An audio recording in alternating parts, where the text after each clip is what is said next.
Ahmedabad municipal કોર્પોરેશનનું 2024-25નું સુધારાવાળું બજેટ રજૂ કરવામાં આવ્યું છે. સ્ટેન્ડિંગ કમિટી ચેરમેન દેવાંગ દાણીએ બજેટ રજૂ કર્યું છે. મ્યુનિસિપલ કમિશનરે રજૂ કરેલ બજેટમાં 1461.83 કરોડનો વધારો, મ્યુનિસિપલ કમિશનર દ્વારા 10,801 કરોડનું બજેટ રજૂ કરવામાં આવ્યું હતું.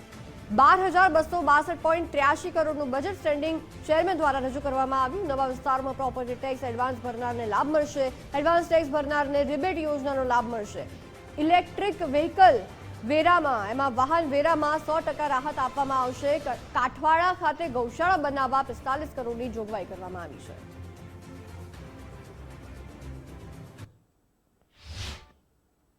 અમદાવાદ મહાનગરનું 12,282.83 કરોડનું એક રેકોર્ડ બ્રેક બજેટ આજે સ્ટેન્ડિંગ કમિટીએ બરાબર રજૂ કર્યું છે.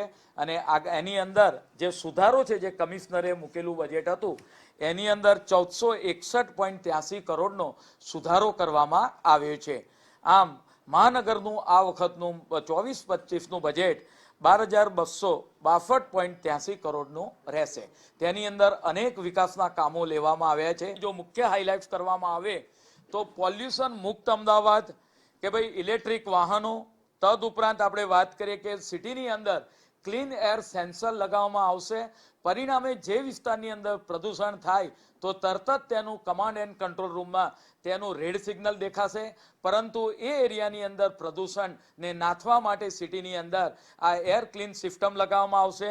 તદ ઉપરાંત ગ્રીન અમદાવાદમાં ગ્રીન કવરનું પ્રમાણ વધે, ઓક્સિજન વધારે પ્રમાણમાં સિટીઝનોને પ્રાપ્ત થાય, એમ પર્યાવરણ આધારિત જે વૃક્ષો વધારે માત્રામાં ઓક્સિજન છોડે છે એવા આમ્રવન, નીમવન, વડના ઝાડ, આસોપાલવના ઝાડ, જેનું આયુષ્ય ખૂબ જ લાંબા ગાળાનું છે, તે માટેનું આયોજન કરવામાં આવ્યું છે. હેરિટેજ વારસાનું જતન, મહાનગરની અંદર જે જુદા જુદા હેરિટેજ ગેટ આવેલા છે એ આ હેરિટેજ ગેટનું બ્યુટિફિકેશન, તદ ઉપરાંત તેને લાઇટિંગ સાથે શણગારવામાં આવશે.